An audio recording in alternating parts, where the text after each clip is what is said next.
Your own self is your ultimate teacher. The outer teacher is merely a milestone. It is only your inner teacher that will walk with you to the goal, for he is the goal.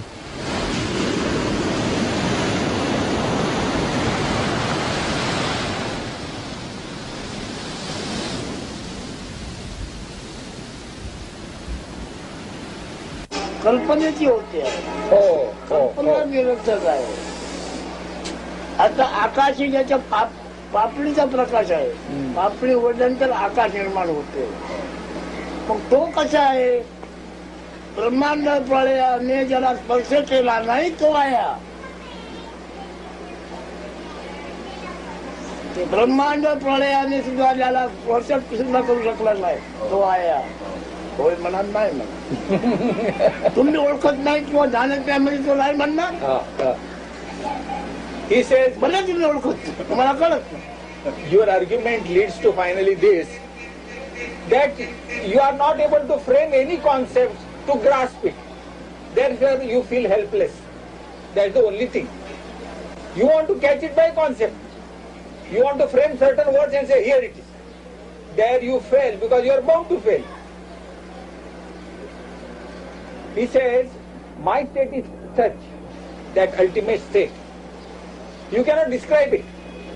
But it always proves of the universes. I'd like to take a few minutes to introduce you to one of the great repositories of wisdom in modern times, Nisargadatta Maharaj. Nisargadatta lived in Bombay, India, but his outlook was universal. He led the modest life of a shopkeeper to provide for his family's needs, and saw only consciousness, God, or the self in all beings. Free from any outward expression of traditional or religious practices, he simply lived in an awareness that is an undivided whole. His appearance was unassuming, and his modest way of life was a great example of authentic non-duality in expression. And the extraordinary aspects of his life really lie in the very ordinary way he lived and worked in the tenements of Bombay. It's to these busy back lanes that earnest seekers of truth traveled from all over the world, simply to hear his words and ask him questions relating to their own quest for self-knowledge. Maharaj's message was always the same. You exist as the pure awareness, the supreme principle beyond mind and body. Abide as that. And while he guided those who turned to him through words, it was the sheer authentic experience of living in the consciousness beyond body and mind that empowered his words and awoke the recognition of truth in the hearts and minds of those who listened to him. Nisargadatta always spoke from his own direct experience, hammering away at visitors' conceptions and intellectual understandings of truth and freedom, teaching that one is already free and has never been bound. By turning within, one will see that the mind is a collection of thoughts, simply a shadow on the screen of consciousness. Maharaj's was an intense look that pierced into the very depths of the soul, yet infinitely compassionate to those who desired to wake up from the dream of ignorance. Again and again, Nisargadatta Maharaj asks those who seek to find the seeker and discover their real nature. Join me as we learn about the only journey worth taking, the journey of self-discovery. There is absolutely no difference between me and others, except in my knowing myself as I am. I am all. I know it for certain and you do not. In reality, I am neither hearing nor answering. In the world of events, the question happens and the answer happens. Nothing happens to me. Everything just happens. My destiny was to be born a simple man, a humble tradesman with little formal education. My life was of the common kind with desires and fears. When through faith in my teacher and obedience to his words, I realized my true being, I left behind my human nature to look after itself until its destiny is exhausted. Occasionally an old reaction, emotional or mental, happens in the mind, but it is at once noticed and discarded. After all, as long as one is burdened with a personality, one is exposed to its idiosyncrasies and habits. The fact that a young man who grew up in very impoverished circumstances, who had no formal education whatsoever, was granted the great enlightenment, to me is a wonderful exemplification of the egalitarianism that enlightenment is for everybody, for night watchmen, for bus drivers, for people enlisted in the army, as well as for doctors, lawyers, and professional yogis. That a life of spiritual practice and a life committed to serving in the world is entirely compatible.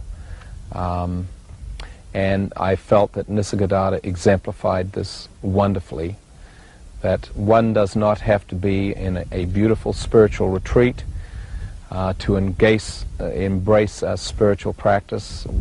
One can do it in the seediest, most polluted, most rowdy, noisy, distracting suburb of Bombay, which must be one of the most intensely populated cities in the world. Then any of us can embrace spiritual practice anywhere in the world. Nisargadatta was a wild, old Indian guy who had sold cigarettes on the street and then somehow had this extraordinary realization and sat in his apartment and waited for people to visit.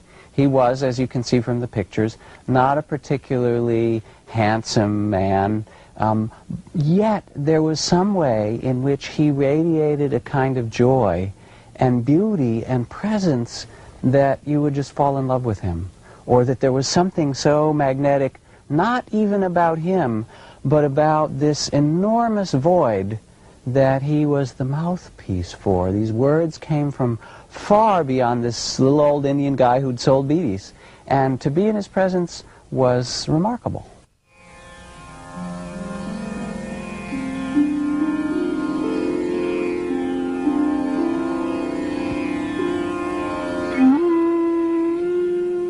Nisargadatta Maharaj was born in 1897. His parents named him Maruti Shivrampant Kample. He was raised in a village south of Bombay, where he helped his father in agricultural pursuits.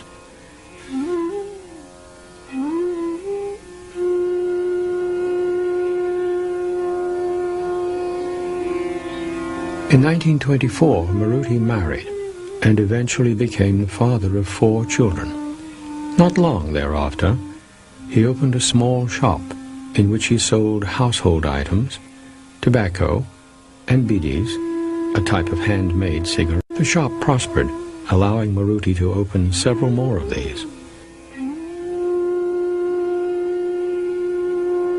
During this period, Maruti enjoyed associating with people who had an inclination to discuss religious and philosophical subjects.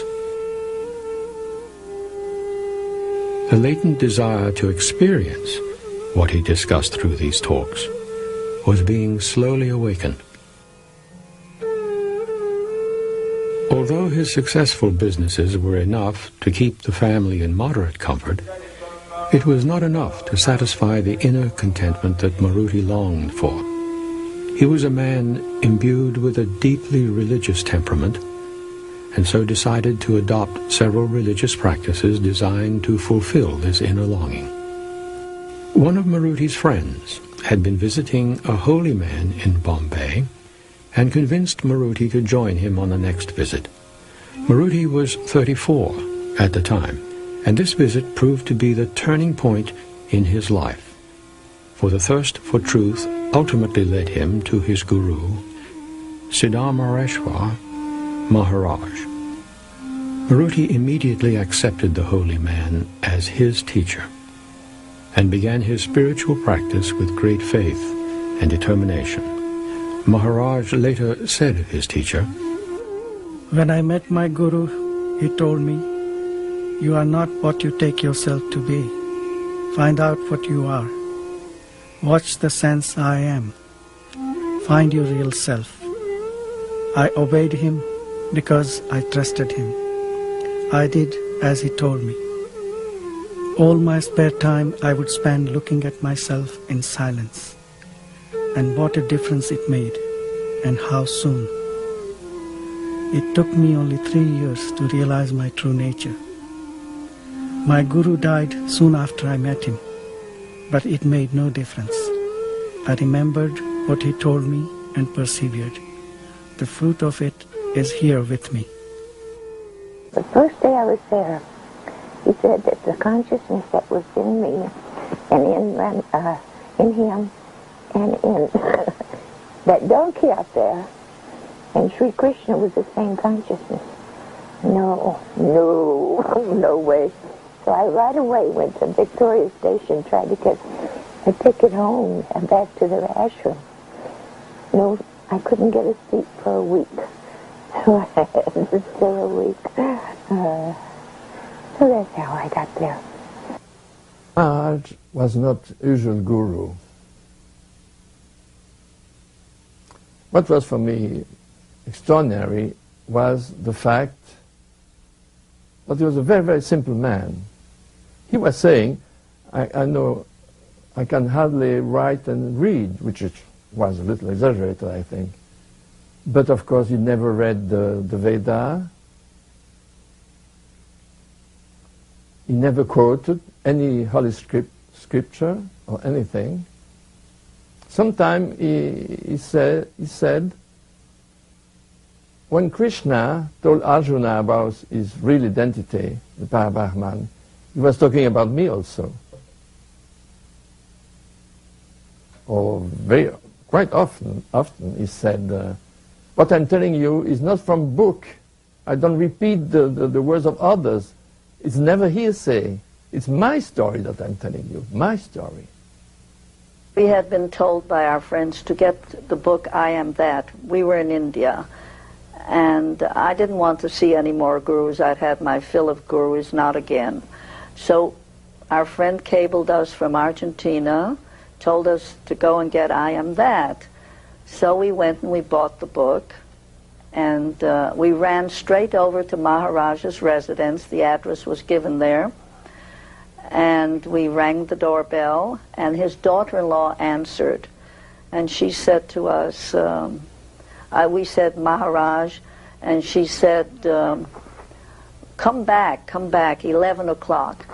So we went back to the beach, and we began to read I Am That furiously, very quickly, and we came back at 11 o'clock. I walked up the stairs, and my heart was pounding, and somebody had just been thrown out because he was wearing a yellow robe. I think they were the Rajneesh people, and he'd thrown them out. And I said, God, I hope he won't throw us out. And then he pointed his finger at me. You, where are you from? What's your name? Where are you from? And of course their translators were sitting there. And I said, France. what do you know? And I told him what I thought I knew. I'm not the body, I'm not the mind, I'm pure consciousness. He tapped his head and he said, you sit down. I was ever so happy that I felt this is it at last. And from then on it was, I was in a state of bliss. Part of what made it so extraordinary to be with Nisargadatta was to be with someone who wanted nothing from you. I have never in my life been with another person who wanted less from me or anybody.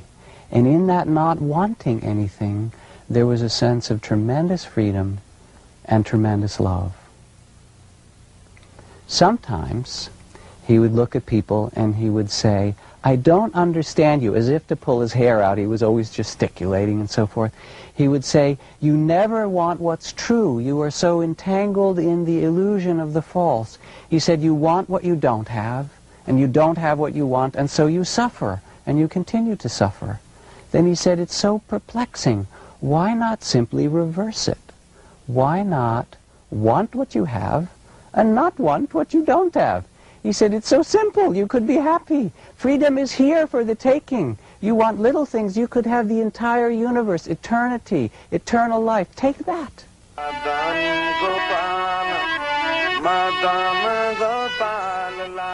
In 1936, after the death of his guru, Maruti suddenly abandoned his family and prosperous businesses and began wandering as a mendicant throughout India. During these wanderings, he chanced to meet a fellow disciple of Siddhamareshwar Maharaj, who persuaded him that an active life of dispassionate action was far more meaningful than such wanderings. Maruti took this advice to heart and returned to Bombay, to find only one of his beedi shops still thriving. Feeling that this was enough for his modest needs, he worked during the day at the shop while devoting himself to the quest for self-realization. Maruti felt the need to have separate quarters to intensify his quest, so he constructed an upper floor to his modest Bombay flat. He would retire to this residential loft to spend time in inner solitude. By the age of 37, Maruti had realized his true nature as the eternal consciousness, and took the name Nisargadatta, which means one who dwells in the natural state, beyond manifestation. Later, when the depths of his realization could no longer be hidden, visitors came from all over the world to visit Nisargadatta Maharaj and have their doubts cleared.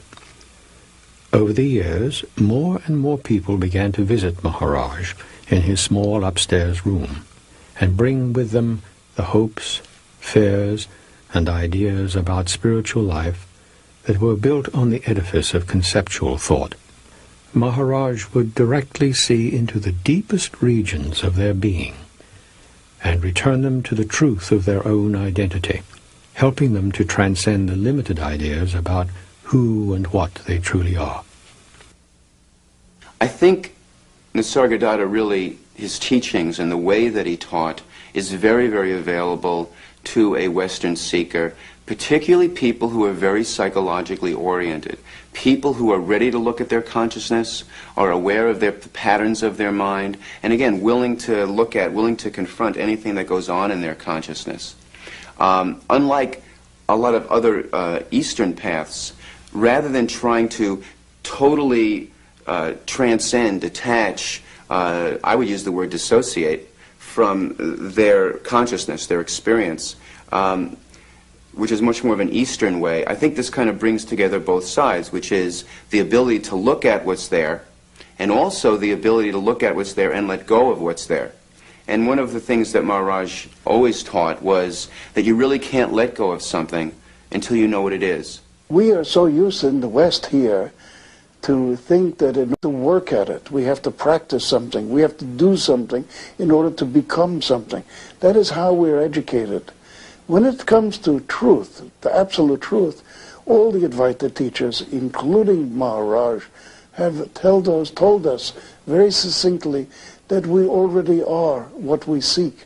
And all the exercises and methods, in fact, are futile. But we may have to go through them for many, many years in order to realize that. Maharaj wastes no time at all. He goes straight to the issue of the I am, and he says there is nothing you need to become. All that is required is a change in understanding only. You have merely to understand what you are not, and what you are will become very clear at that point. So it is very, very different from the progressive ways, which can go on forever and perhaps never arrive at what they seek. Maharaj asks us to take what is known, that which is mind stuff, as it were, to discover that which is beyond the mind and real. Because to go direct to the real would be an exercise in self-deception. It would still be the mind playing its old tricks. It would still be the mind projecting all kinds of wonderful concepts. But concepts they are. But to see concept as concept immediately brings the silence into being. And in that silence, something much greater is being perceived. And this is the soundest, the safest way to proceed. A visitor asked Maharaj why realization of one's true nature is so important. Without realization, you will be consumed by desires and fears, repeating themselves meaninglessly in endless suffering. Most of the people do not know that there can be an end to pain. But once they have heard the good news, obviously going beyond all strife and struggle is the most urgent task that can be. You know that you can be free, and now it is up to you. Either you remain forever hungry and thirsty, ever losing and sorrowing, or go out wholeheartedly in search of the state of timeless perfection, to which nothing can be added, from which nothing can be taken away. In it, all desires and fears are absent, not because they were given up, but because they have lost their meaning. Seekers who visited Maharaj wanted to know how they too could come to this awareness. How do you go about finding anything? By keeping your mind and heart on it. Interest there must be, and steady remembrance. To remember what needs to be remembered is the secret of success.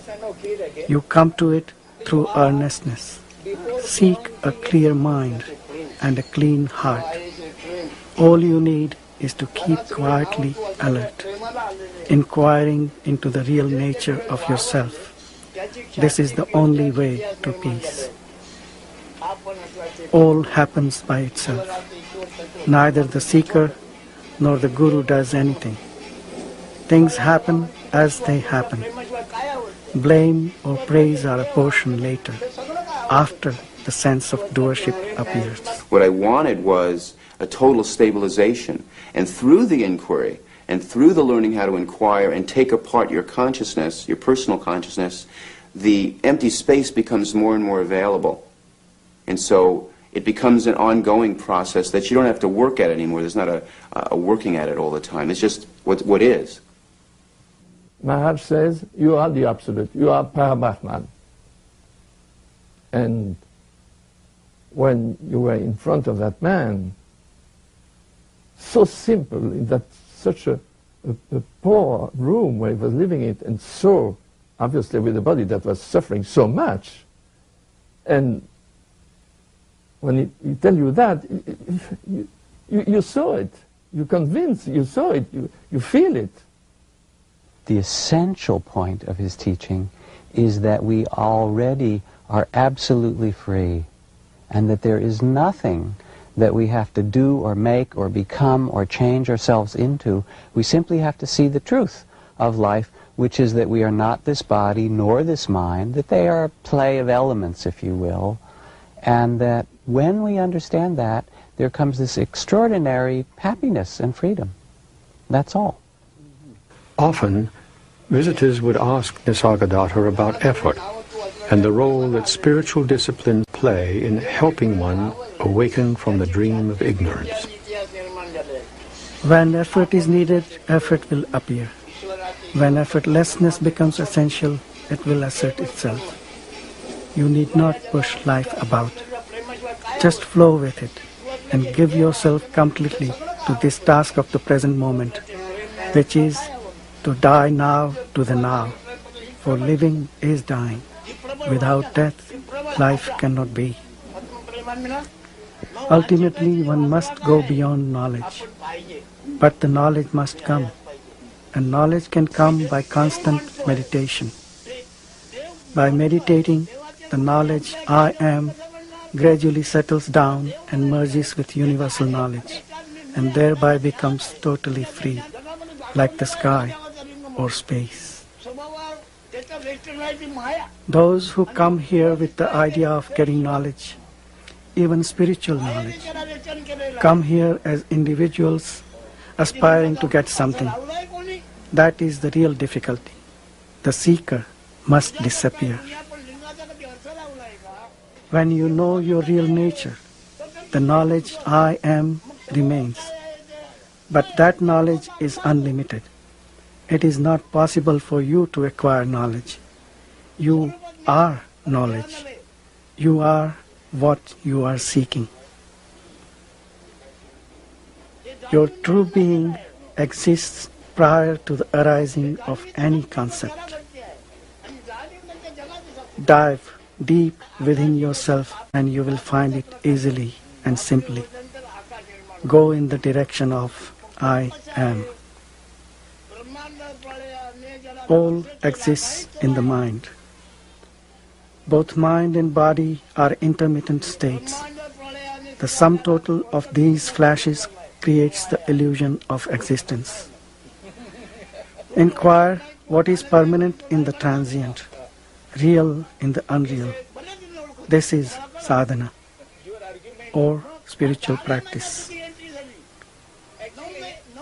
All those who have realized on the spot, by mere touch, look, or thought, have been ripe for it, but such are very few.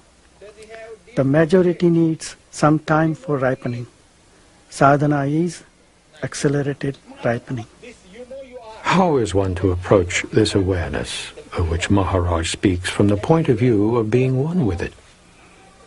You must realize, first of all, that you are the proof of everything, including yourself.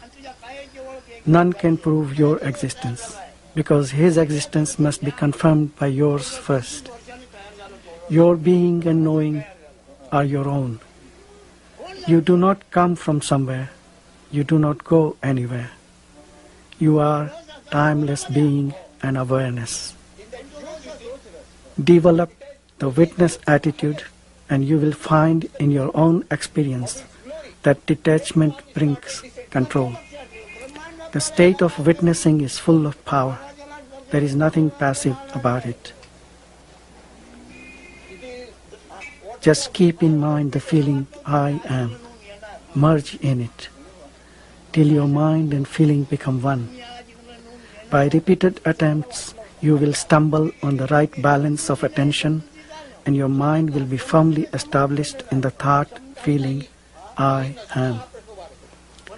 Whatever you think, say, or do, the sense of immutable and affectionate being remains as the ever-present background of the mind.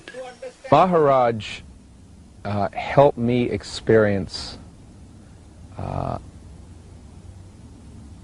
that which I am and that which you truly are by virtue of the grace that is offered through the book I Am That.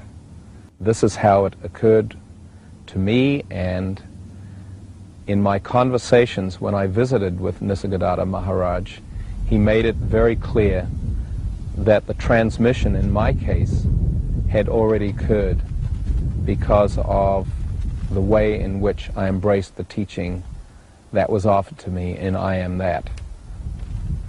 And wonderfully, the very same opportunity is there for anyone else that would read I Am That. I can promise that that spirit that was there for me in I Am That is still the same spirit that is alive now, today. It does not need Nisargadatta to be present and alive in his body. The I Amness initially is a pale reflection of what is. It is not truly what is, but it is a reflection of it filtered through our minds. And that I Amness will develop. As one meditates more and more on it, it develops. And in fact, eventually, it fades as concept. It fades away as concept because its unreality is seen. And then that I Amness becomes something utterly different. It becomes an isness. What isness? When Maharaj spoke of the I Am, or I Amness, as it is also translated, he spoke of it as the bridge between that which is temporal and that which is eternal. That to recognize that all the forms of senses, of seeing and hearing and smelling and thinking are changing, and to step outside that, to get bigger, one becomes, if you will, the witness to these things. And this is what he called the I Amness. Everything changes, but this witnessing which can know what is so. And when you rest in that witnessing, in that I Amness, then as a bridge it becomes possible to turn that witnessing back to itself and see that there is no one who witnesses, that witnessing appears like the sun does in the morning and disappears, and beyond that is space and emptiness and what he called love and wisdom. Maharaj put it this way. He said, when I see I am nothing, that is wisdom. And when I see I am everything, that is love. And between those two, my life moves. Maharaj often spoke of his guru and the role of the teacher in spiritual life. Every morning he reverently decorated the photos of his guru that hung in the upstairs room. He often said that the true teacher was one's own self. The greatest guru is your inner self. Truly, he is the supreme teacher. He alone can take you to your goal, and he alone meets you at the end of the road. Confide in him, and you need no outer guru. But again, you must have the strong desire to find him, and do nothing that will create obstacles and delays. You are never without a guru, for he is timelessly present in your heart. What he wants you to do is simply learn self-awareness, self-control, and self-surrender. It may seem arduous, but it is easy if you are earnest, and quite impossible if you are not. Everything yields to earnestness.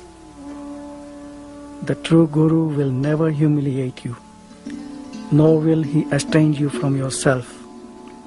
He will constantly bring you back to the fact of your inherent perfection and encourage you to seek within. Nisargadatta referred to the illusory sense of being, traditionally called the ego, as the I Amness. He says that to find the source of this I Amness and fully understand it as nothing more than a conceptual idea of oneself is the way to self-realization and wholeness. Maharaj asks the seeker to be in the state which is prior to the experience of I Amness. The concept I am comes spontaneously and goes spontaneously. Amazingly, when it appears, it is accepted as real.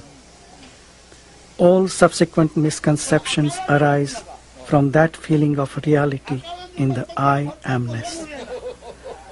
The moment the feeling I am appears, the world also appears. Any image you have of yourself is not true.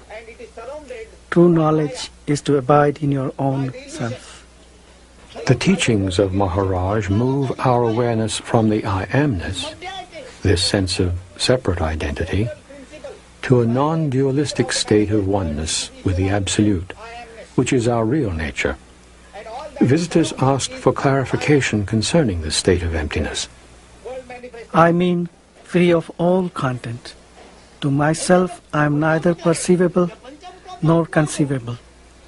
There is nothing I can point out and say, this I am. You identify yourself with everything so easily. I find it impossible.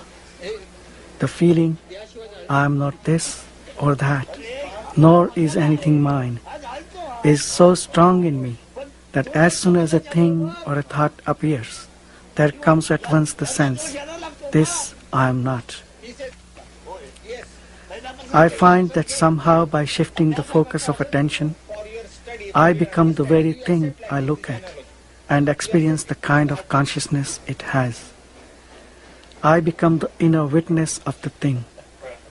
I call this capacity of entering other focal points of consciousness love. You may give it any name you like. Since at any point of time and space I can be both the subject and the object of experience, I express it by saying that I am both, and neither, and beyond both. From the point of view of self-realization or enlightenment, there are no individuals. The Self, or God, exists as all manifestation. A visitor asked Maharaj how this individuality arose, and why we think of ourselves as separate individuals. Your thoughts about individuality are really not your own thoughts. They are all collective thoughts. You think that you are the one that has the thoughts. In fact, thoughts arise in consciousness. As our spiritual knowledge grows, our identification with the individual body-mind diminishes, and our consciousness expands into universal consciousness. The life force continues to act, but its thoughts and actions are no longer limited to an individual. They become the total manifestation. It is like the action of the wind.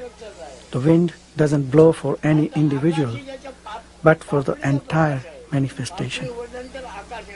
To see the relative as the relative, to see the false as the false, to see the snake as a snake, or the rope as a rope, but not to get mixed up between the two, to see what is all that's required. That's all that Maharaj is asking us to do, so that we can discard the unreal and the real will manifest itself naturally by itself. I know, I can say this with complete assurance. I know. See, that's all that's necessary. I know. See, but you can't put it into words. You're free. You're free right now. You always have been. You've taken this burden on yourself of being a human being. See? But you're not. You've always been free. And it's a wonderful feeling to know I'm free, nothing can harm me. Just see right. See the different level. I am there. I'm the source. And then all those objects in consciousness, but I am the consciousness. I am the light of the consciousness. And understand even too much. Once he told me, whatever you have understood can be of any use of it. That comprehension is a real knowledge. Maharaj was unique in that he asked for no ceremonies. There was, you were just to remember, and always remember, that you are you are, as far as the rest of it is concerned, there's nothing else you're sure of. You're only sure about the one thing, I am. Stay with that. That will take you. If you stay with that, that will take you to self-realization. And that is it. Simple. Now, what happened for me once, I went to see him, and it was unknowing to me. It was the 8th time I had seen him. And I asked him the question, and I said to him, back when I asked you the question, a thought comes by called, I hate myself, and I grab onto it and say that's me. Or a thought comes by called, I love myself, and somehow I identify with it. That's me. And again I asked him, how does that happen?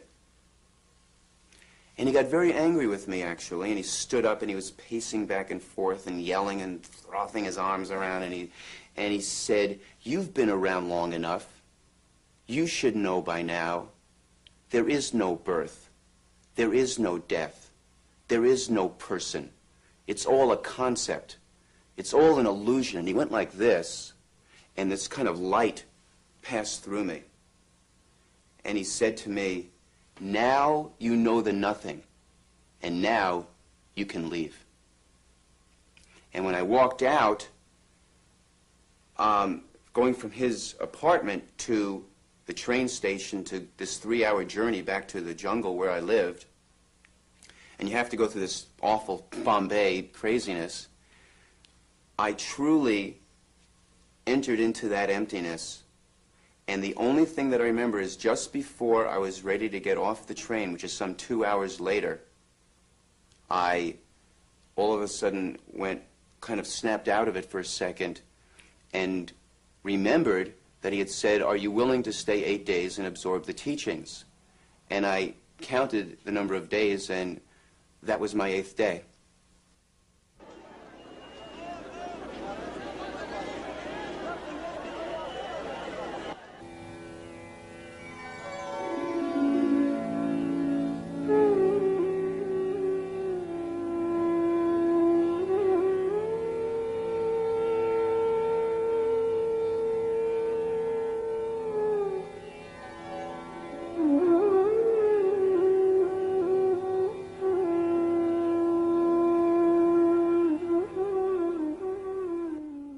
To questions concerning daily work and how one should conduct oneself in the world, Maharaj replied, why do you worry about the world before taking care of yourself?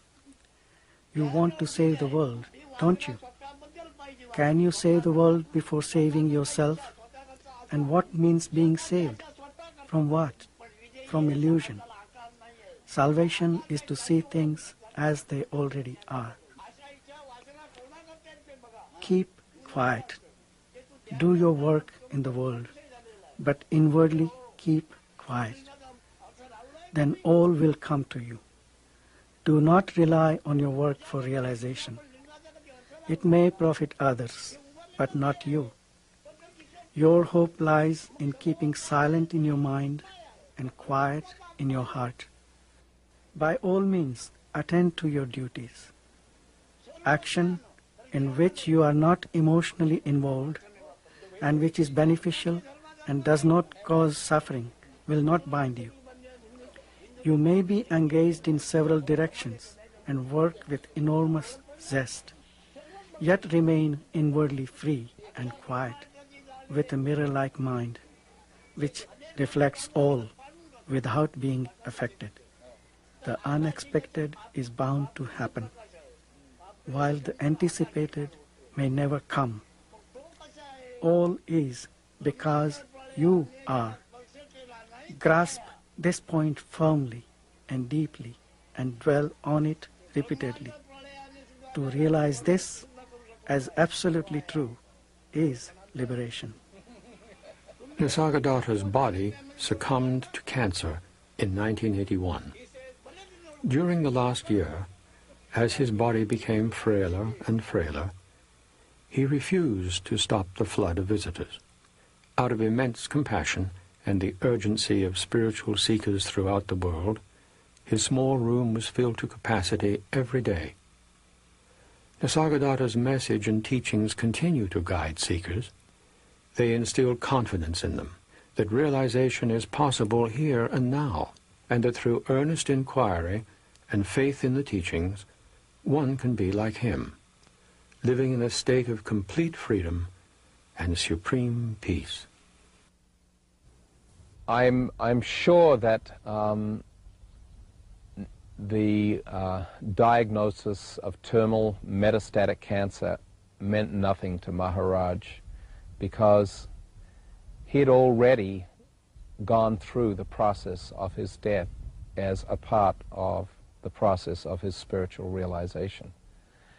And that a part of that realization is the realization that one is not an entity, especially an entity that's confined by this mortal frame. And that's the viewpoint that he constantly lived from. And so the loss of this frame, which was just the vehicle through which he expressed in this realm and embraced people that believe they are the body in this realm, the loss of that was no big deal to him. Being with Maharaj at that point in his life was an extraordinary experience, because it was as though Maharaj had already left the body. There was a tightly drawn skin around a skeletal frame, and it seemed almost transparent. And it was really as though he was wearing an overcoat that he was just about ready to discard. He wasn't related any longer to his body. It was amazing. And even though his eyes would flash and he was speaking truth and talking to us, it was as though he was no longer connected with the body the way ordinary people are. It was an amazing feeling.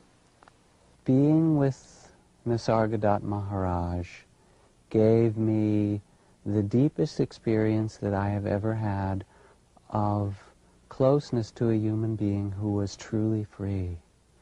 And that freedom was filled with love and aliveness and spontaneity and fearlessness and a place of absolute stillness beyond all of that.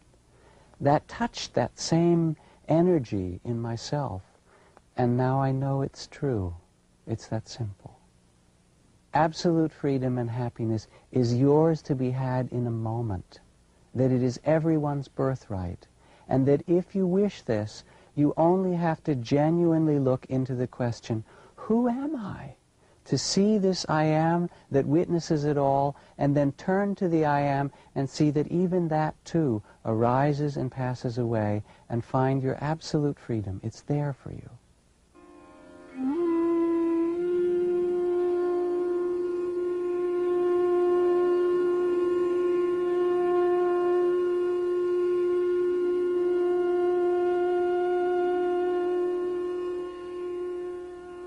The one who has fully investigated himself, the one who has come to understand, will never try to interfere in the play of consciousness.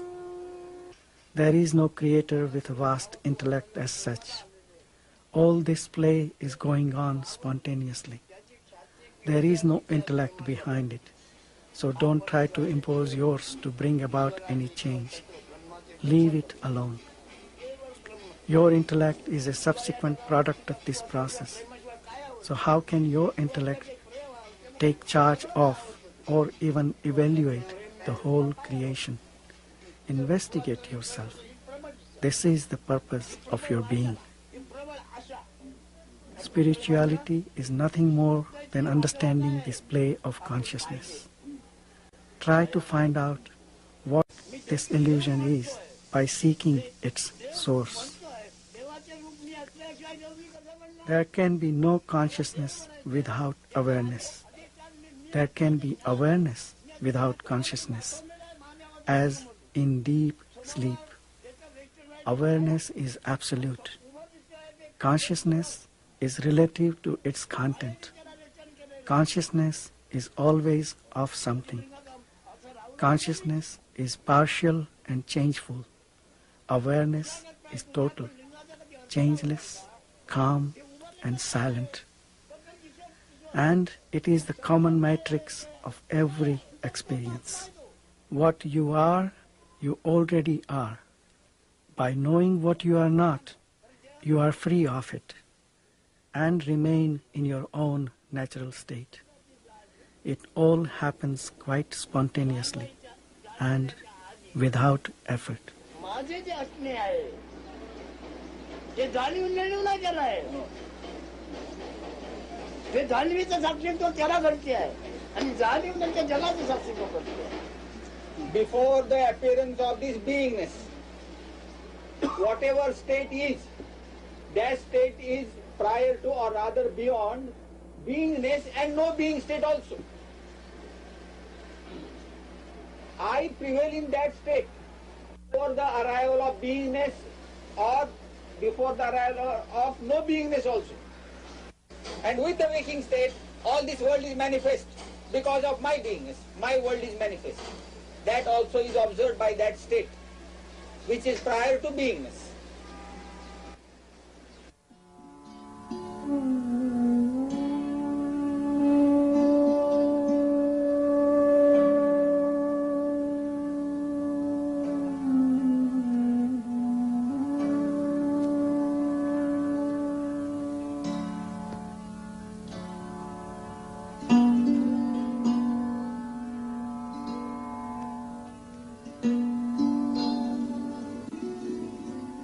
The essential point of his teaching is that we already are absolutely free, and that there is nothing that we have to do or make or become or change ourselves into.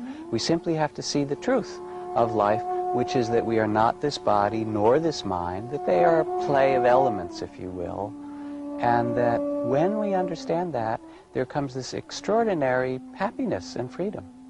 Maharaj put it this way. He said, when I see I am nothing, that is wisdom.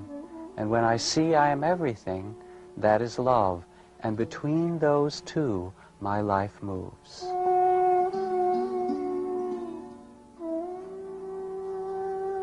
Maharaj passed away on September 8, 1981. He remains present as the consciousness within each one of us.